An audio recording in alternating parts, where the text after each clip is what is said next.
네, 유럽연합 EU가 아스트라제네카 코로나19 백신의 조건부 판매를 공식 승인했습니다. 한 번만 맞아도 면역이 생기는 것으로 알려진 존슨앤존슨의 코로나19 백신은 예방 효과가 평균 66%인 것으로 나타났습니다. 국제부 연결해서 관련 소식 좀 더 자세히 들어보겠습니다. 김영근 기자. 네, 국제부입니다. 네, 먼저 우리 입장에서 특히 관심인 내용이었는데 유럽연합 EU가 화이자, 모더나 백신에 이어서 아스트라제네카 백신을 승인했군요. 네, 그렇습니다. 먼저 유럽의약품청이 아스트라제네카와 옥스퍼드대가 공동 개발한 코로나19 백신의 조건부 판매를 승인했습니다. 그리고 곧이어 유럽연합 집행위원회도 같은 결정을 내렸습니다. 화이자, 모더나 백신에 이어서 세 번째 백신을 승인한 겁니다. 유럽의약품청은 아스트라제네카를 승인하면서 18세 이상에게 접종할 것을 권고했습니다.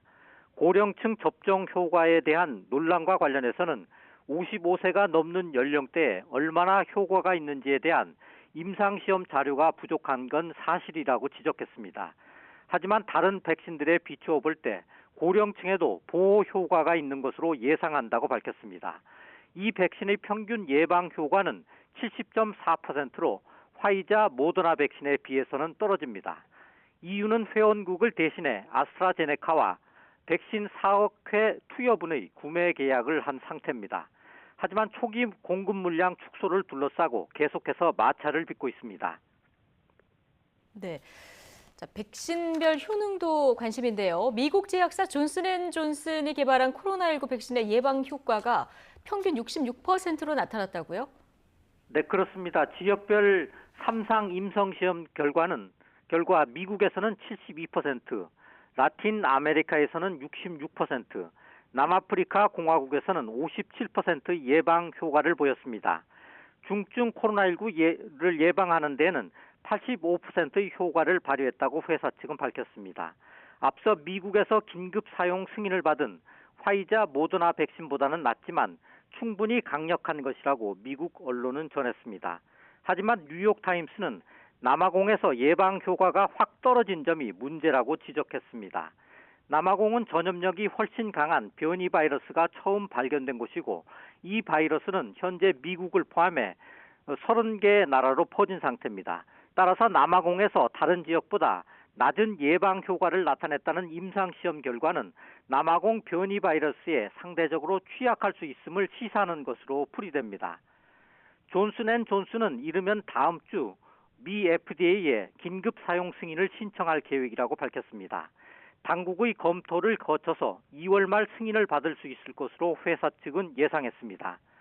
존슨앤존슨 백신은 다른 백신과 달리 1회 접종만으로 면역이 생기는 데다 실온에서도 유통 보관할 수 있어서 세계 각국이 손꼽아 기다리는 백신 중 하나입니다. 네, 미국 바이든 행정부는 변이 바이러스 확산을 막기 위해서 지금 백신 접종 속도를 높이는 데 사활을 걸고 있다고요? 네, 그렇습니다. 백악관 코로나19 대응팀은 코로나19 사태의 새로운 변수인 변이 바이러스의 확산을 막기 위해서는 백신을 통한 집단 면역이 답이라고 보고 있습니다. 영국과 남아공발 변이 바이러스가 몇 달 안에 엄청나게 확산할 수 있다고 보고 있기 때문입니다. 현재 미국에서 백신을 접종한 사람은 2,100만여 명, 1,000만 명 접종까지 한 달이 걸렸던 데 비해서 최근에는 열흘 만에 2천만 명을 넘길 정도로 속도가 빨라지고 있습니다. 하지만 집단 면역을 형성하려면 인구의 7, 80%가 백신 접종을 받아야 하는데 인구의 4분의 1을 차지하고 있는 어린이들에 대해서는 아직 접종이 이루어지지 않고 있습니다. 미국 정부는 4월 말쯤 대부분 학교를 여는 것을 목표로 세우고 있는데 이때까지 어린이들에게도 백신 접종이 이루어지게 할 계획입니다. 지금까지 국제부에서 전해드렸습니다.